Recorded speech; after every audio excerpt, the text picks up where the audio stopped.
Dorian Bell is Associate Professor of Literature, Jewish Studies, and Critical Race and Ethnic Studies at the University of California, Santa Cruz. Professor Bell works transhistorically across the late 19th century into the present, historicizing the relationship between anti-Semitism and other forms of racism. He's the author of Globalizing Race, Anti-Semitism and Empire in French and European Culture, published at Northwestern University Press in 2018, as well as recent articles in 19th century French studies, contemporary French and Francophone studies, and H. France Salon. His work masterfully, quote, maps the circulations produced as racisms have flowed, combined, and recombined across geographies and histories, to borrow a phrase from Globalizing Race. And in relooking through his work in the past couple of days to prepare this introduction, I think it's Professor Bell's pointed critique of the concept of the new anti-Semitism in France, which understands anti-Semitism today as primarily being perpetrated by Muslims, rings as especially important. Professor Bell reminds us that, quote, Islamophobia threatens to pair with the old anti-Semitism into a global dyad of hate tailor-made for populist rhetoric. Professor Bell's talk today is not really on the question of the new anti-Semitism. It's entitled, Jews Will Not Replace Us, Anti-Semitism and the Great Replacement Theory. Please join me in welcoming him to Berkeley. Thanks, Ty, for that kind introduction. I want to start, too, by thanking the Center for Interdisciplinary Critical Inquiry and Debarty Sanyal for organizing this timely symposium. It's really a privilege to learn from colleagues whose work I admire and who I know have thought deeply about the questions we'll be considering today. Thanks as well to the Berkeley campus and the other symposium sponsors for having us, and thanks finally to Patty Dunlap and Victoria Joshua at the Center for Interdisciplinary Critical Inquiry for making all the logistics run so smoothly. I won't spend a whole lot of time now contextualizing my talk. To orient you quickly, I'll just say that I'm running by you a kernel of a chapter in my book in progress on contemporary right-wing populism and on the white grievance animating that populism in Europe and the US. And what I've been attempting to do in the book is piece together a complex mosaic of interlocking racial strategies from Islamophobia to anti-Blackness that have coalesced into a transatlantic recipe for electoral success. And part of this, I've thought at some length about where anti-Semitism fits into that racializing mosaic, and that's the part I'm going to talk about now. My work here is informed by research I did in my first book from a more historical perspective on what I argued were convergences between European anti-Semitism and the colonial project. But my focus in the new book is much more contemporary. And as you'll see, the great replacement theory looms large. And you'll see, too, that I'm circling around some of the questions, actually, that Eric was in the first part of his talk. So I'm happy to be in conversation with him on this, which is the point of a symposium like this, after all. Also is happy for Ethan's question, to which I'm about to give basically a 35-minute response. This is the question on the trope of Jews as sponsors of migration, the anti-Semitic trope of Jews as sponsors of migration. So this is called Jews Will Not Replace Us, Anti-Semitism and the Great Replacement Theory. In March 2018, at the annual party meeting of France's far-right National Front, the party's standard-bearer Marine Le Pen struck a defiant note. Defeated by Emmanuel Macron in the final round of the previous year's presidential election, Le Pen announced the party's renewal under a new name, the National Rally. And she took aim at Macron again by outlining a Manichaean worldview. The struggle between what she called globalists, mondialistes in French, and like Macron, and nationalists or nationaux like herself, explained Le Pen in an hour-and-a-half long speech, was merely the latest battle in, and I quote her here, the eternal struggle of nomads against sedentary peoples. It's with those nomads, so laden with innuendo, that I want to begin today. The reviled nomads of Le Pen's speech comprise two main groups, so-called globalists and the migrants she accuses them of protecting.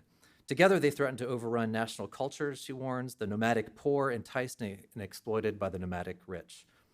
5 years on, such terms remain in force. They're the coordinates of a right-wing populism still upending politics everywhere from France to Italy, the US, and beyond. That populism is, to borrow terminology from the journalist John Judas, triadic. Dyadic populism sets the quote-unquote people against elites understood to illegitimately control the state. Triadic populism adds a second category of enemy taken to threaten the people from below. The second category encompasses certain outgroups, immigrants, non-citizens, minorities, customarily excluded in a given national context. Triadic populism thus tends toward xenophobia and racism. It also tends toward conspiracy thinking, with elites suspected of favoring various outgroups, like migrants, at the expense of the people.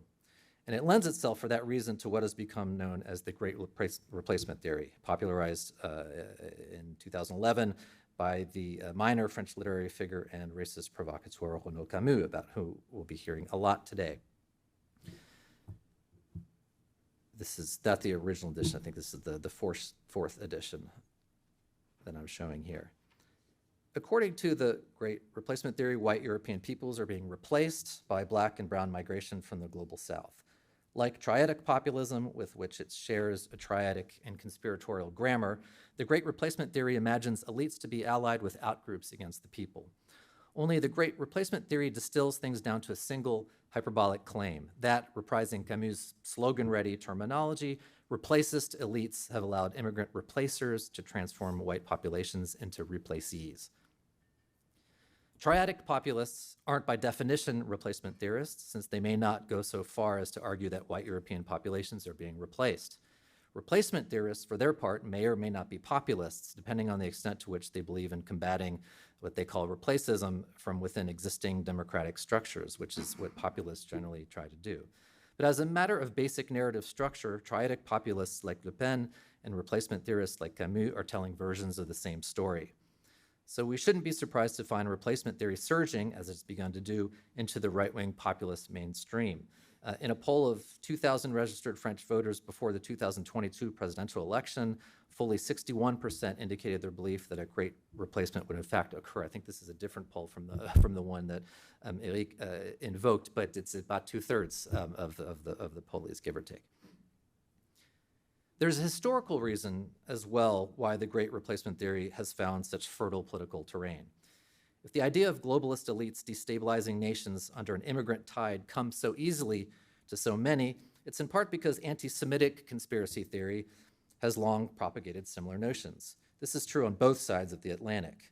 The best-known examples date to the 20th century, from the Protocols of the Elders of Zion forgery in 1905 to Henry Ford's mass-produced 1920 pamphlet, The International Jew, to Hitler's Mein Kampf, to cardinal texts of American white supremacism penned in the 1970s and 80s, modern anti-Semitic mythology takes as an article of faith that a cabal of international Jews has, in a quest to dominate the world, unleashed black and brown surrogates against white Western nations. It's an old story, of late updated by swapping out references to Jews for an indictment of more vaguely defined globalists. This isn't good news for Jews, needless to say. The globalists accused of wielding occult influence to flood the West with migrants still often turn out, not so coincidentally, to be Jewish. George Soros, the Jewish billionaire and bête noire of the global far right, is only the most prominent example. In the same March 2018 speech, Marine Le Pen singled out two globalist nomads by name, Jacques Attali and Daniel Cohn-Bendit, Jewish fixtures of the French political scene known for their migrant-friendly stances. The choice was no accident. Though Le Pen has famously labored to distance her party from its anti-Semitic roots in Vichy-era fascism, she still frames her anti-globalist tirades in terms inherited from anti-Semitism. Does that make Le Pen an anti-Semite like her estranged father Jean-Marie, notorious for dismissing the Nazi gas chambers as a detail of history? Perhaps. The larger question, I think, is how her anti-Semitic inheritance interacts with the anti-immigrant agenda that remains her political bread and butter. If not an anti-Semitism without Jews exactly, hers is also an anti-Semitism about more than just Jews. Historian Enzo Traverso has described today's right-wing populism as a post-fascism, continuous with yet distinct from classical fascism. We might likewise discern in that right-wing triadic populism what I will call a post-anti-Semitism, one molded by, if still distinguishable from, anti-Semitic conspiracy theories of old. This talk will be about that post-anti-Semitism, about the narratives that prefigured it, and about how it functions in the imaginary of the Great Replacement Theory. To understand post-anti-Semitism, I'll argue, is to better understand how anti-Semitism and its legacies are shaping contemporary animus toward Black and brown people migrating to or already living in the global North. It's also to understand what has made life precarious again for Jews, once more suffering routine outbursts of murderous right-wing violence directed at them where they live and worship.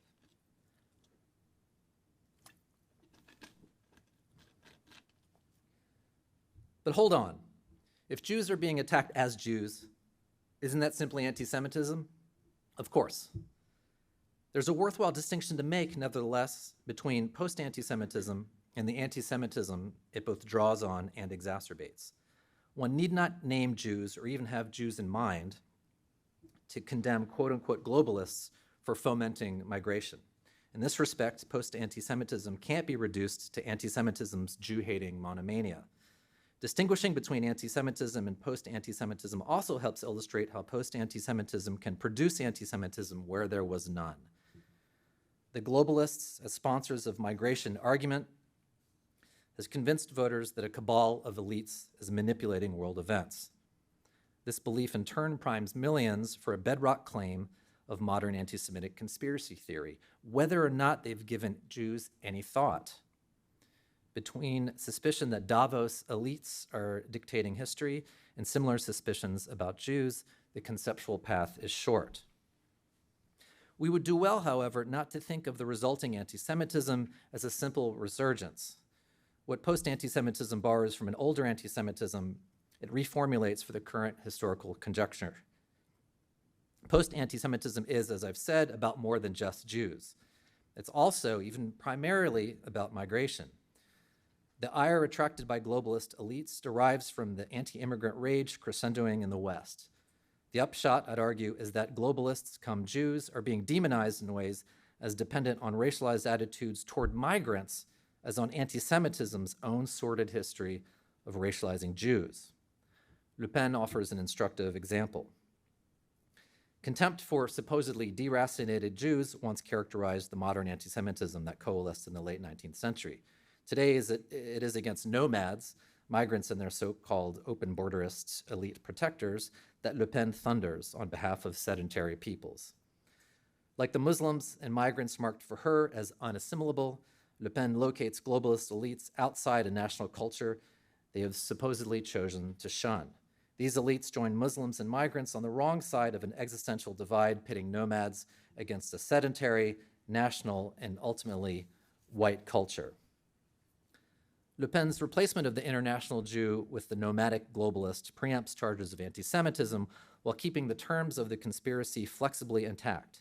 Now, any elites, from humanitarian organizations to Gentile politicians, can be accused of siding with migrants over nations. Meanwhile, Le Pen uses a play of substitution and proximity to conflate her two brands of nomad. She doesn't just reactivate old French anxieties about cosmopolitan Jews or about the nomadic Muslim tribes France once labored to control in its North African colonies. Rather, she binds those anxieties anew. Assailing a generalized culture of quote-unquote wandering, for instance, errance, a choice obviously meant to connote the wandering Jew trope, Le Pen insinuates a quasi-racial continuity between the rootlessness of the globalist and the itinerancy of the migrant. Le Pen elsewhere amalgamates globalist and migrant using the same kind of anti-Semitic flourish. The nomad, she explains in the same speech, and I'm going to quote her here, is he whom Lamartine describes in his poem, The Revolutions, who, having exhausted the well, leaves without looking back to find another homeland. In Lamartine's 1830 poem that she's citing, it's an Arab who exhausts the well before moving on. Le Pen omits the Arab to hint at a second figure, the well-poisoning Jew of anti-Semitic lore. Lamartine's Arab becomes Le Pen's roaming globalist, spoiling resources according to a familiar anti-Semitic script. But Lamartine's Arab doesn't disappear either. In the poem's depiction of the Arab's vagabond tent, as Lamartine puts it, Le Pen evidently also sees the tent of the 21st century migrant. Never mind that Lamartine's poem goes on to skewer French conservatives in 1830 for their fetishization of land and tradition, precisely the kind of nationalist attachments celebrated by Le Pen in her speech. What matters to Le Pen is that Arab and Jew, migrant and globalist, be made to coincide in the blanket figure of the nomad. For Le Pen so effortlessly to convert Lamartine's Arab into an implicit Jew reminds us of what my colleague Ethan Katz here at Berkeley calls an entangled history of othering that has long represented Muslims and Jews in relation to each other. There's a rich bibliography of work on this entangled history, some of it Ethan's, that I would point everyone to. And seeing Le Pen reach back to the 19th century for inspiration, it seems worth reconsidering that entangled history for the lessons it might hold about the populist present I've been describing, not just in France, but in the US too. I have in mind here another line that we might draw from Le Pen to the 19th century, this one between the National Rally's anti-immigrationism and the radical anti-Semitic gospel of the fin de siècle French muckraker Édouard Drumont. More than one historian has pointed out that Drumont's rhetoric anticipates the Great Replacement theory. For Drumont, it was Jews who were doing the replacing, and this is the cover of his famous screed, Jewish France, La France Juive, in which Drumont is dressed up as or depicted as a French knight bringing a Jew to heal. Writing in that 1886 screed, Jewish France, that year's bestseller in France, by the way, Drumont lamented that Jews were trying, and I quote, to destroy the glorious and beautiful France of yesteryear in order to replace her with domination by a handful of Hebrews from every country. What the Jews were to Drumont, migrants and Muslims have become to the French right and far right, including Le Pen's challengers in the 2022 French presidential election, Valérie Pécresse and Éric Zemmour, both of whom ushered the Great Replacement formula into French political discourse. Though Le Pen claims to eschew the term, she's actually used it as well, as our colleague at Stanford, Cécile Aduy, who we'll hear from this afternoon, has pointed out. Though Le Pen tends to talk about submersion, so migrant submersion of the French. But this isn't just a case of one century's Jewish racial scarecrow being exchanged for another's Muslim phantasm. That's because Drumont didn't only think of Jews as dangerous immigrants. He also thought of them as sponsoring immigration by other Jews. In addition to setting a template for future xenophobias, then, he prefigured a Great Replacement theory convinced that elites were conspiring to replace the people with immigrants. In Drumont's tale of demographic conspiracy, elites and the immigrants they encourage are both Jewish. Today's right-wing populism instead figures migrants as Muslim, especially in Europe, and only sometimes makes Jews of elites. Still, the Drumont example throws into relief how triadic populism tends to racialize elites and immigrants in terms of each other. Existing theories and histories of populism don't emphasize this co-racialization nearly enough. Drumont sought to make long assimilated French Jews seem more Jewish, more intrinsically different, by linking them to their poorer, browner, and more numerous counterparts in places like Algeria. The procedure refigured the relatively few French metropolitan Jews as the tip of a demographic racial spear. Likewise, I'd submit, does Le Pen's racial disdain for Arab and African immigrants and migrants end up rebounding on the globalists she accuses of coddling them? Le Pen's nomadic globalists become all the more Jewish for their defense of Muslim migrants, a circuit of implied racial affinity culminating in a single race of so-called nomads, Arab, Muslim, Jewish, migrant, cosmopolitan, united against a single implicitly white race of sedentary peoples. Drumont's strategy foreshadowed a larger, enduring anti-Semitic myth, that Jews would turn the non-white peoples of the world against whites. In the interest of brevity, I won't give you more 19th century examples, but I can tell you that French anti-Semites imagine any number of ways in which powerful Jews might, from above, orchestrate an attack on France from below, by encouraging immigration by poorer Jews from Eastern Europe or Africa, or by turning Arabs and other colonized peoples against France, or by exploiting a racial decomposition at work in France itself. The terms of the conspiracy were malleable. Sometimes the perceived threat from below was Jewish, sometimes it wasn't. And in time, as I've been arguing, even the supposed string pullers themselves wouldn't always be regarded as Jews.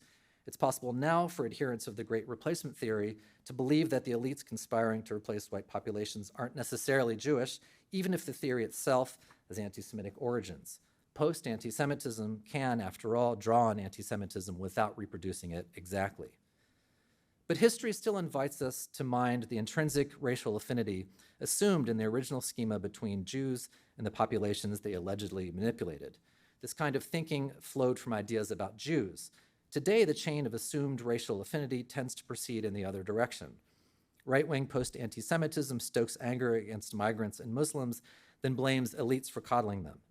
Because the story needs a reason why elites would do this, their affinity with migrants and Muslims needs explanation. And the explanation leads, predictably, if not inexorably, into racial territory. Elites protect migrants because they need them to make money or want their eventual votes, as Eric touched on.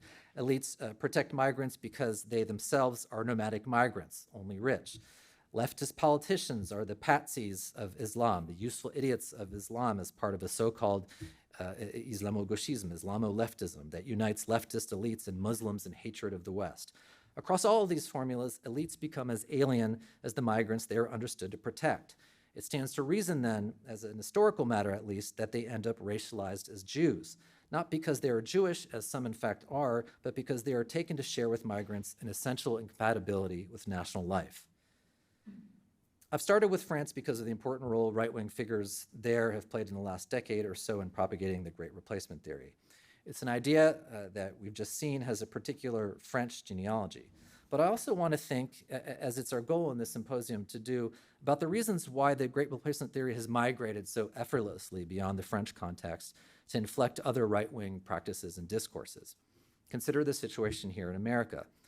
In October of 2018, President Donald Trump tweeted a video purportedly showing Hondurans being paid to join the alleged migrant caravan that conservatives warned would soon rush the U.S. border.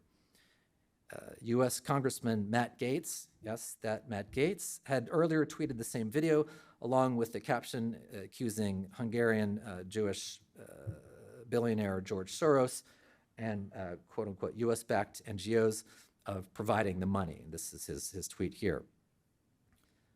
When later asked by a reporter whether Soros was involved, Trump himself answered that, quote, he wouldn't be surprised. At the highest echelons of American political power, elected officials were mainstreaming one of replacement theory's central articles of faith, that non-national elites like Soros were goading the world's poor into drowning national peoples with immigrants. The Great Replacement theory, as formulated relatively recently in France, likely had something to do with that. But so does a long American tradition of blaming Jews for masterminding various migratory threats.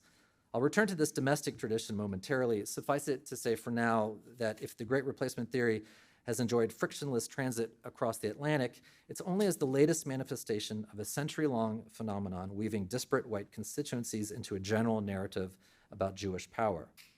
The resulting upward-facing racialization of elites as Jews, in turn combined with downward-facing racializations of blacks or Native Americans in the US, of colonized or post-colonial others in Europe, to reinforce the idea of a racial cooperation between elites and outgroups.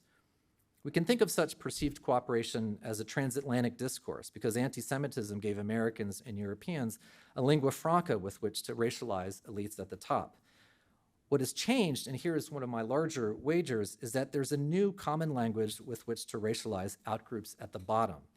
The paradigmatic Jewish threat from above to white Western life has been joined by a newly paradigmatic threat from below, the migrant, and especially the Muslim migrant. There is, moreover, a structural interrelation between the two, given that replacement theorists blame globalist elites for unleashing the Muslim migrational tide. Let me be very clear. In no way am I suggesting that anti-Semitism somehow takes precedence among replacement theory's racial strategies. I only aim to examine the pathways connecting these strategies together. Indeed, I take as a methodological starting point that such racial strategies rarely operate in isolation from each other. The Great Replacement theory is certainly illustrative in this regard. Drawing on a deep tropological archive about Jewish migratory malevolence and combining that archive with an Islamophobia inflamed by 9/11 and accelerated by the 2015 migrant crisis, the Great Replacement theory has synthesized fears about Jews and Muslims into an explosive, highly portable account of elites and outgroups working in racial cahoots against white populations. I mentioned that accounts of populism haven't quite captured this racialization of elites in relation to the outgroups that replacement theory understands elites to coddle and manipulate. To the extent that such accounts consider race, they typically focus on xenophobia and racism directed at outgroups like immigrants taken to threaten the people from below rather than from above. European scholars of the right remain sensitive, for obvious reasons, to latent anti-Semitism in the work of political parties with fascistic pasts, and they consider that anti-Semitism alongside other racisms fueling the right-wing populist reaction. They tend not, however, to think in terms of the whole as a global defense of whiteness, one that, as I'm arguing, racializes elites and outgroups in tandem. That's a framework inspired by the American-style critical race studies and whiteness studies within which I would inscribe myself here. At the same time, critical race studies and whiteness studies have themselves maintained something of a blind spot regarding anti-Semitism and its afterlives. The story of how the Jews became white folks, to borrow the title of Karen Brodkin's book, remains an object lesson in the social construction of whiteness. Yet because the tools for appreciating that lesson only began coalescing in the 1980s and 90s, at a time when Jew hatred appeared more of historical than current concern to the West, anti-Semitism barely featured among the racial histories newly interrogated as ongoing systems of control. The Middle East conflict didn't help either, suggesting as it did to some that Jews had left the ranks of the oppressed to rejoin the oppressors. The result is a dearth of nuanced tools for considering how, from journalists to heads of state, those protecting Fortress Europe and the United States from migration are defending whiteness in ways informed by, but again, not reducible to, anti-Semitic legacies and habits of mind. There are conceptual precedents, of course, for tracing the historical mutations undergone by anti-Semitism as it has satisfied shifting demands and anxieties in different sociopolitical contexts. I'm thinking, for one, about Theodor Adorno's notion of secondary anti-Semitism, by which he and his Frankfurt School colleagues designated a post-Holocaust German anti-Semitism animated in a qualitatively new way by German resentment toward Jews for reminding the post-war nation of its collective wartime guilt. But even in their sensitivity to contingent local histories, such precedents almost invariably envision what a reconfigured anti-Semitism means for Jews. I'm proposing to ask this instead. What does post-anti-Semitism, as it informs the logics of the Great Replacement theory, right-wing populism, and associated phenomena, mean for both Jews and other populations, like Muslims, facing interlocking exclusions from the illiberal body politic? The answers require more sophisticated schemas than the oft-repeated refrain that Europe's immigrant Muslims have become the new Jews, in the sense that Muslims are being subjected to this kind of societal and state racisms reserved in previous centuries for Jews. The West's renunciation of anti-Semitism after the Holocaust, contrasted with the significantly lesser taboo against Islamophobia, can encourage a certain periodization. Anti-Semitism was then, Islamophobia is now. The problem with this kind of sequentialist thinking is it isn't just that right-wing anti-Semitism hasn't in fact been relegated to the dustbin of history. It's also that the new Jews comparison obscures how anti-Semitism and its legacies have combined with Islamophobia and with the more generalized backlash against migrants into portable frameworks like the Great Replacement theory, weaponizable against various groups from Muslims to Africans to Latinos targeted by the current populist dispensation. Indeed, comparisons to the past can sometimes obscure as much as they illuminate. Whatever parallels calling Muslims the new Jews establishes between anti-Jewish violence past and anti-Muslim violence present, they risk foreclosing our capacity to appreciate how braided discourses about Jews and Muslims operate simultaneously in the present moment to make life difficult for both. But let me add a wrinkle, which is that comparisons to the past can also play into the hands of replacement theorists themselves. Focus too narrowly on how the Great Replacement theory reproduces old anti-Semitic logics, and we actually risk legitimizing replacement theory itself. This is because those worried about a Great Replacement can then signal their reasonableness by taking issue with anyone crass enough to blame the problem on a Jew. In other words, we must remain alert to the ways in which today's replacement theory, shaped as it remains by the history of Jew hatred, often adopts a strategic posture against anti-Semitism. And this is one of the things that Eric was talking about. So I want to finish now by turning to the twisty results of all this, let's say, as well to the transatlantic ways in which they've unfolded.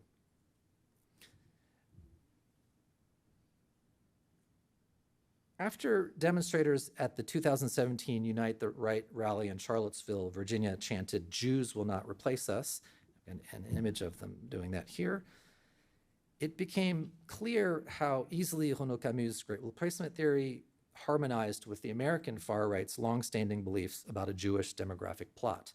The point would be driven home a little over a year later when in October 2018, gunman Robert Gregory Bowers stormed into the Tree of Life synagogue in Pittsburgh and carried out the deadliest anti-Semitic attack in American history.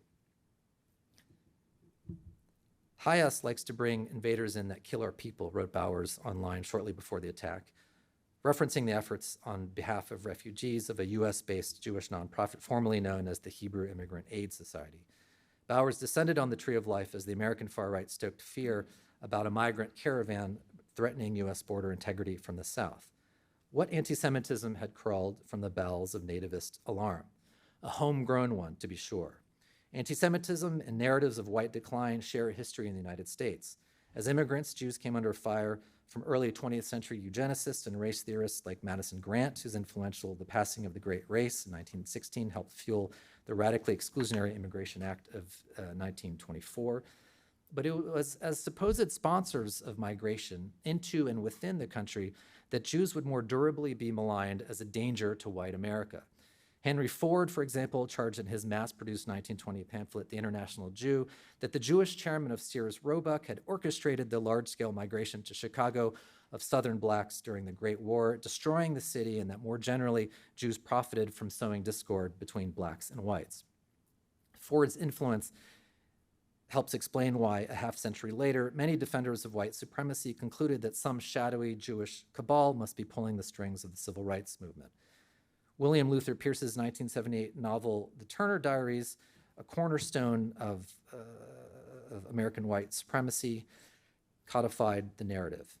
In Pierce's dystopian, hyper-racist fever dream, Jewish politicians arm roving black gangs, to dispossess white American civilians of their guns, and a global race war ensues. When marchers chanted, "Jews will not replace us," in Charlottesville, this is what they had in mind.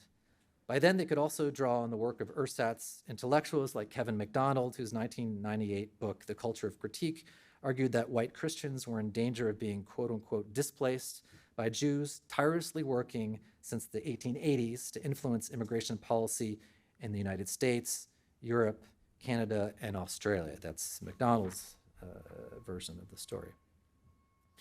The Charlottesville marchers also chanted, "You will not replace us," echoing the same Great Replacement language patented by Camus in France. The version of the chant that substituted "you" with "Jews," "Jews will not replace us," found the crowd inventing, to quote one historian's recent assessment, an anti-Semitic variant on the original anti-immigrant theme. But there was nothing to invent. The anti-Semitic trope of mass Jewish-sponsored migration has a century-long history in the United States. Meanwhile, in France, the Great Replacement theory repackages fears about Jewish demographic subversion circulating since the late 19th century. If anything, actually, the invention lies in replacement theory having detached itself from its more narrowly anti-Semitic history, which means that you don't need neo-Nazis for the post-anti-Semitism of a Le Pen or a Trump to leave anti-Semitism in its wake. When one kind of nomad crosses borders along the Mediterranean coast, along the Rio Grande, another kind of nomad now gets the blame. The labels vary: globalist, elite, beltway politician, Islamo-leftist. And when the Jew gets added to that list, crowds of tiki torch-wielding zealots aren't the only ones responsible. The culprits in France, the US, and elsewhere are also politicians with far larger megaphones priming millions for an anti-Semitism formerly confined to the neo-Nazi fringe. To focus on a resurgent anti-Semitism emanating more loudly now from the usual suspects is also to miss what the right itself has done to think beyond the Jew. Consider the global far right's current mania for fighting what it calls cultural Marxism and political correctness. Berkeley's own Martin Jay, intellectual biographer of the Frankfurt School, has traced the notions to a fringe publication by an American conspiracist in 1992. Taken up over the next decade by able propagandists on the right like Pat Buchanan, Paul Weyrich, and William Lind, the ideas quickly ricocheted around the conservative media sphere. In Buchanan and Company's telling, the emigration to the US in the 1930s by members of the Frankfurt-based Institute for Social Research like Theodor Adorno, Max Horkheimer, and Herbert Marcuse doubled as a Marxist scheme to poison American culture. Feminism, gay rights, ethnic studies, affirmative action, the rights every bugbear was laid at the feet of the Frankfurt School's critical theory and its devotees in the American Academy. The culture wars of the 1990s evidently found the Frankfurt School's interest in the culture industry suspicious, especially coming from a group of mostly Jewish Germans working in New York and California. From this willful misreading, powerful slogans were born. Their potency lies in their capaciousness. Under the rubrics of cultural Marxism and political correctness, all manner of enemies are amalgamated into a single existential threat. Just as importantly, those enemies can be understood to occupy positions of influence. They aren't the downtrodden. They are the quote-unquote cultural elites ruining generations from the ivory tower or Hollywood or the EU. The narrative expands the classic axis of racial cooperation between Jewish elites and the outgroups they favor, supposedly favor, into a machinery for spinning every anxiety about race and gender into a tale of cultural and demographic doom. Teach American students about Latinx culture, they'll stop caring about the border. Assign them a book about feminist history or LGBTQ life, they'll stop bothering to reproduce. Post-anti-Semitism of this sort doesn't just mean finding unspoken ways to hate Jews, though that surely remains part of the appeal for some. Nor does it just mean choosing updated targets like transgender people to revile. Rather, the cultural warriors have redeployed an entire mode of hate against the feminists, LGBTQ activists, ethnic minorities, and other allied elites now understood, like their structural predecessors, the Jews, to hasten white people's disappearance under a flood of migrants. The far right has been trying to invent something like this post-anti-Semitism since the 1960s, looking for alternatives to anti-Semitism while seeking to reproduce its ideological reach and effects. The Holocaust forced racist ideologues to distance themselves from a Nazi worship too stigmatized since the war to make effective propaganda. European far-right parties thus began abandoning a discredited anti-Semitism in favor of a more cultural, less historically freighted racism directed at the immigrant laborers invited en masse to rebuild Europe after the war. Their right-wing American counterparts did something similar, exploiting the upheavals of the civil rights movement rather than rehearsing fascist sympathies no longer viable to flaunt. And as continental and North American extremists rebranded themselves according to changing local circumstances, points of transatlantic convergence emerged. Anti-immigration scaremongers in Europe could, for example, point to American domestic unrest. No need to raise the Nazi ghost. Xenophobes needed only to look west for supposedly cautionary lessons about racial heterogeneity. Take Jean Raspail's 1973 novel, The Camp of the Saints, as the Southern Poverty Law Center puts it, an anti-immigrant analog to the Turner Diaries.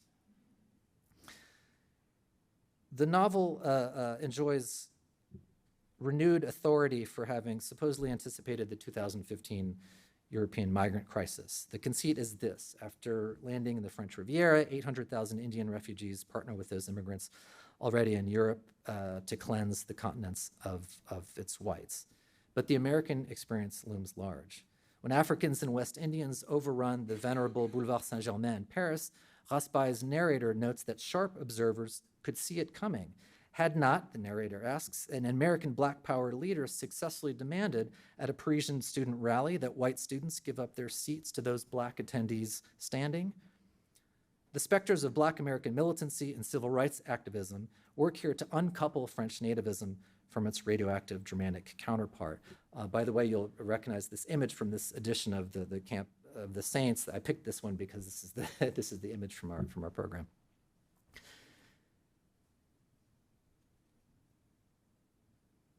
Here's another pivotal scene in the novel. Fuming at being attacked for banning Black patrons, and I've quoted this for you here, a Boulevard cafe owner invokes his wartime bona fides. "How do you like that?" he screams, calling me a racist, me, a Jew who fought back against the Nazis tooth and nail. Shielded by a veneer of anti-Nazism, the text can now embrace, approvingly and without a hint of irony, the language of Jim Crow. No dogs, no N-words roar what Raspail's narrator celebrates as the pure of conscience on the boulevard, fortified by racial terror across the Atlantic. In Raspail's tactical repudiation of Nazi anti-Semitism as the only real racism, a now familiar structure emerges. The novel's immigrant hordes are embedded in their European invasion by leftist collaborators exhilarated to right colonial wrongs. No Jewish conspiracy for Raspail lest he lose the anti-Nazi high ground, but neither could he accept, like his supremacist counterparts in America, that apparent subhumans might overrun a superior white civilization without help from traitorous forces within. So Raspail simply displaced responsibility from Jews onto the left. It was a powerful blueprint. Washed of the Nazi stain, European nativism beckoned in turn to a reactionary American audience seeking its own mainstream respectability. Harvard political scientist Samuel Huntington's influential The Clash of Civilizations from 1996 took seriously what Huntington called Raspail's searing prediction of demographic invasion. Steve Bannon, deposed Trump consigliere and champion of right-wing populism everywhere, has regularly cited The Camp of the Saints as his favorite book. And of course, Huntington's influence now has rebounded onto France. Zemmour and Camus have both written about Huntington in elogious terms.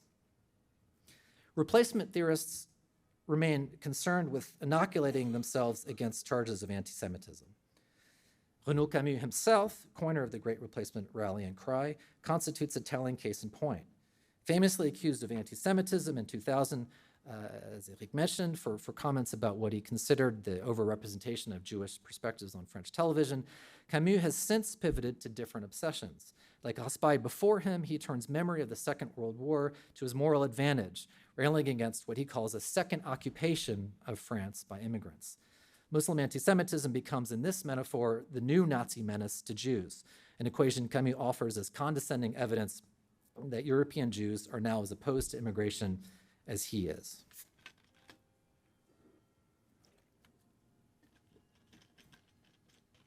Camus likely protests too much. Referencing a 1976 French immigration law on family reunification, which the far right blames for having inaugurated permanent, quote-unquote, settlement immigration in France, which Eric is right to point out they contrast with this, the fact that French colonialism supposedly wasn't the colonialisme de peuplement, right, a settlement colonialism. So referencing this law, Camus implies that President Valéry Giscard d'Estaing considered the legislation something, quote, to please the Jews, which turns out, I think, to have been an apocryphal quote, by the way. Elsewhere, Camus argues for the pivotal influence on immigration policy of French Jews', quote, very ardent immigrationism, end quote, an advocacy he attributes to Jews' fears of finding themselves alone in Christian territory. The American anti-Semite Kevin MacDonald says nothing different when he argues that Jews naturally seek safety from anti-Semitism and pluralism. Unlike MacDonald, Camus offers assurances about the Jews' subsequent about-face on the immigration question, part of a performative philo-Semitism he's embraced since the 2000 anti-Semitism scandal cost him his once flourishing literary career. He's also careful to reject the conspiracy thinking of anti-Semites and cranks, and I'll quote him here. I doubt that one day a group of powerful, evil-intentioned individuals got together in an office, living room, or meeting room to decide to impose on France and all the European countries a radical transformation of their populations, end quote. But after ticking through the usual scapegoats, Jews, the EU, Americans, to show how none individually orchestrated the catastrophe, Camus concludes that the Great Replacement has nonetheless proceeded with frequent encouragement, as he puts it, by the European political class. After all, Camus' anti-replacist fight fairly requires, by definition, replacist elites to have betrayed European whites. And while for Camus these elites aren't being pressured by Jews anymore, neither have they stopped behaving like the Jews once supposedly wanted them to. They remain structural Jews, if you will, even as Camus lets real Jews partially off the hook. Such equivocation abounds in the work of Camus' fellow anti-replacists in France. Éric Zemmour, the bomb-throwing French television personality and essayist who made the Great Replacement the centerpiece of his 2022 presidential campaign, declared in his best-selling 2014 polemic, Le Suicide Français, the French suicide, that there was, quote, and I've put it up for you here, no plan or great plot behind the Great Replacement, only a renewal of, quote, the ancient conflict between nomadic and sedentary peoples. Note the terminological parallel here to Le Pen.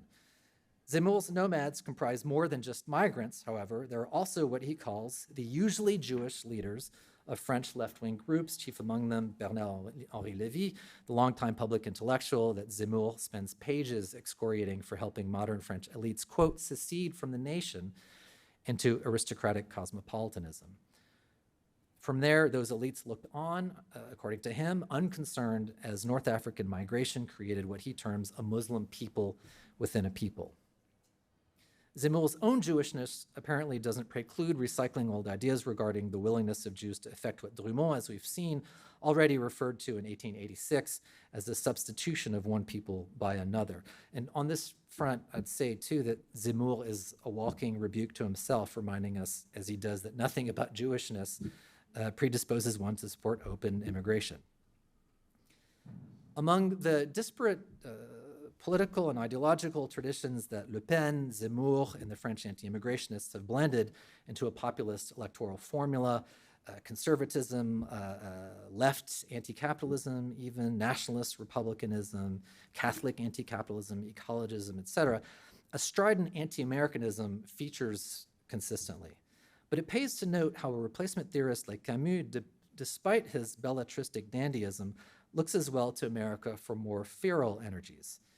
After the 2017 Charlottesville March, Camus told an American journalist that he disavowed the "Jews will not replace us" slogan chanted by participants. I'm going to quote Camus here. "If the marchers are Nazis or anti-Semites, or if they make violent attacks, I'm of course very much against all that, and I cannot say that they are inspired by me." End quote. Evidently, though, Camus took to heart the reporter's assessment that American white extremists might not realize their affiliation with his ideas. By the following year, he had summarized his philosophy in an English language pamphlet, "You Will Not Replace Us," written, I think, by him in English, in very sort of non-idiomatic English, I would add. So this was written for an American or an Anglophone audience in 2018. And there he lectures readers against the easy answers of what he calls here, and I've thrown it up on the slide for you, a classical European Occidental anti-Semitism, which, as he puts it, is like a derelict shop in the dilapidated historical downtown. In every other respect, however, he wrote as if the marchers in Charlottesville had dared to do publicly what most French were too cowed to attempt. It turns out that many in France didn't need the prodding. By the 2022 French presidential election, even the center-right candidate, Valérie Pécresse, would enthusiastically reference the Great Replacement in a major campaign speech. Pécresse's audience of 7,000 was gathered in the Zénith de Paris, an indoor arena on the grounds of the hyper-modern La Villette Park in Paris's 19th arrondissement. But Camus, notwithstanding, the derelict shop of anti-Semitism proved close at hand.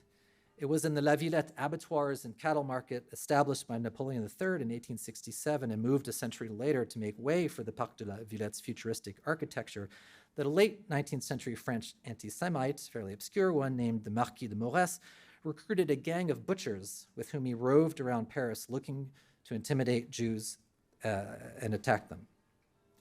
And I'm almost done here. Pécresse's stated grudge was with Muslims, not Jews.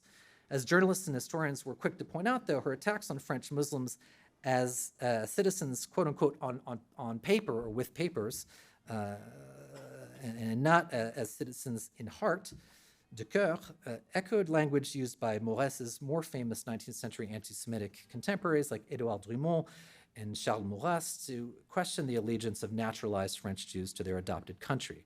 The question is what to take from this. No doubt, a rhetoric first honed against Jews has been operationalized anew, this time against Muslims. Yet the analysis can't end there. A month after her speech at the Zénith, Pécresse traveled south to mark the 10-year anniversary of the 2012 anti-Semitic terrorist attack during which Islamist terrorist Mohammed Merah killed 4 and wounded 4 others at the Ozar Hatorah Jewish Day School in Toulouse. Depositing a wreath at the Tree of Life monument honoring the victims, Pécresse declared solemnly, and I quote here, that France will never let anti-Semitism stand. By anti-Semitism, of course, she really meant Muslim anti-Semitism, not the classical right-wing anti-Semitism she had repurposed weeks earlier into a post-anti-Semitism accusing French Muslims of replacing the true French. That Pécresse can rail against anti-Semitism on one day and on another borrow from its historical arsenal testifies to post-anti-Semitism's alchemical versatility. We can't know whether Pécresse thought of Jews when denouncing what, in the same speech at the Zenith, she called the migratory blackmail of those elites she and others like her castigate for encouraging European hospitality to migrants. But as was made clear at another Tree of Life, the one in Pittsburgh, replacement theory's post-anti-Semitism shares an inherently unstable boundary with anti-Semitism tout court. What that means for Jews in France still remains to be seen. We already know what it means for American Jews, for Muslims everywhere, and for any number of groups who, in replacement theory's mainstream moment, have found themselves in the conspiratorial crosshairs of an anti-replacist populism on the march. We have just about 5 minutes for questions, so if you can just keep them very brief. Thanks, Dorian. It's a pleasure to hear you in person after admiring your work for a long time. Enjoyed the talk.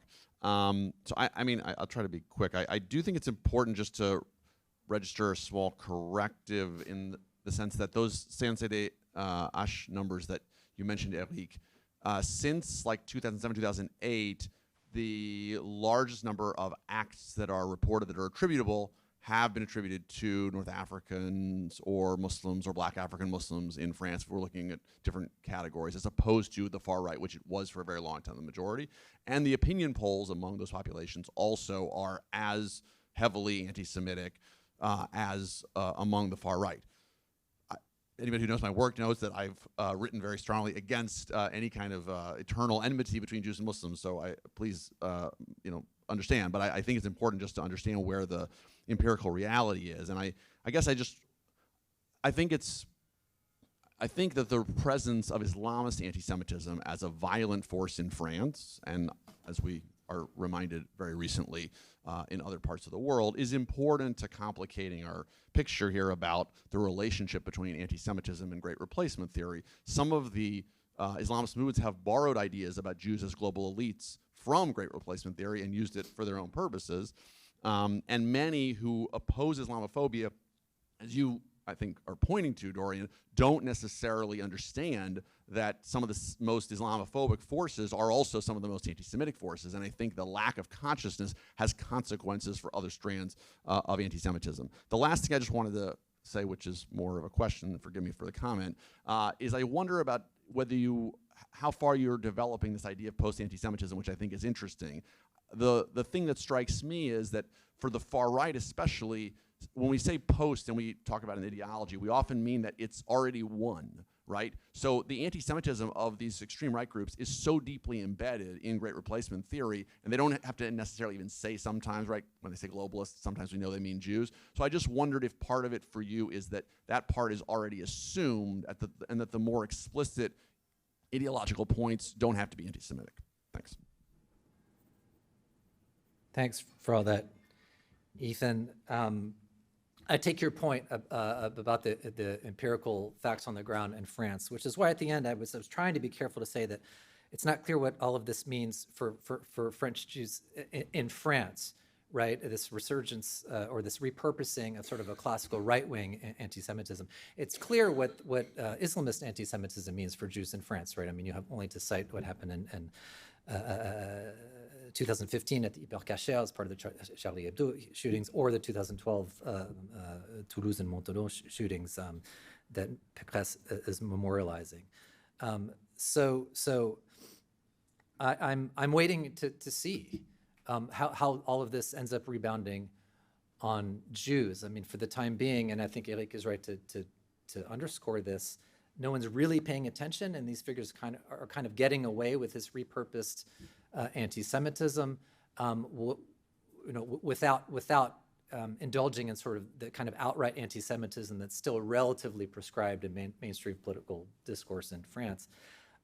But as I'm arguing here, my concern is that millions of people are being sort of primed for this kind of conspiratorial thinking by triadic populism. I call it white populism, by the way, in my book In Progress, that will make it easy for people maybe who had never thought about Jewish conspiracies, or never thought about Jews, weren't particularly anti-Semitic, to then go on and embrace a sort of classical right-wing anti-Semitism. So that's my answer to your first remark, which is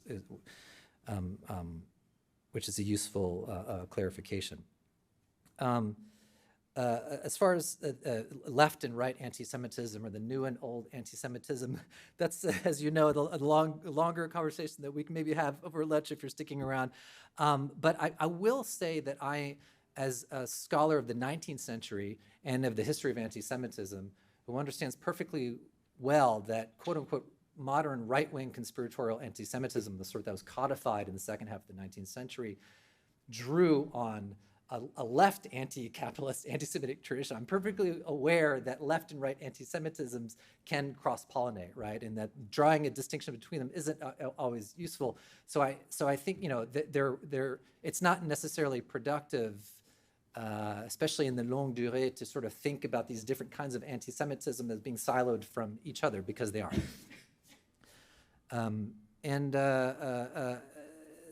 As for your last question about what the post and post anti-Semitism means, I need this. This is a bit of a test balloon. I wanted to float this by an audience of people I know who've thought about this stuff deeply and see what they thought. So I'm glad that you're sort of seizing on that terminological move that I'm making.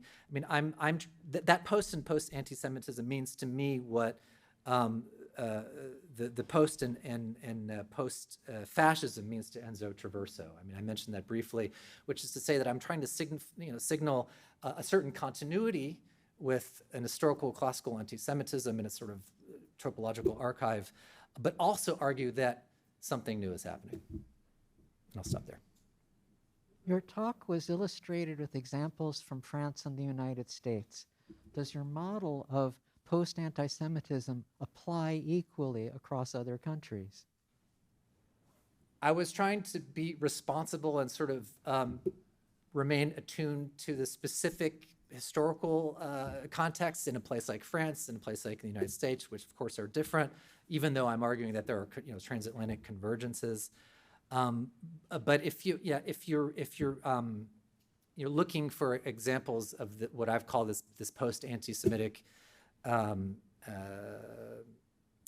thrust to the Great Replacement theory, you can find them in a lot of places. And there's just so many examples I didn't have time to really radiate beyond France and the US, but I figured the question might come up.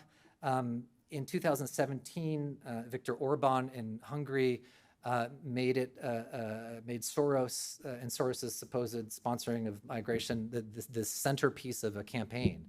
And you could find these placards everywhere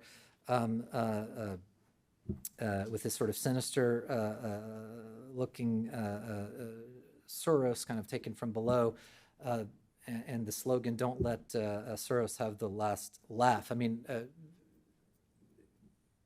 Orban knew his audience. You can see the graffiti there. I think it says in Hungarian, "Dirty Jew," right? So it's, even though the anti-Semitic subtext was a subtext not very far beneath the surface, it was clear to his intended audience what he meant when he argues that Soros and other Jews and cosmopolitan globalists are endeavoring to submerge European populations under immigrants.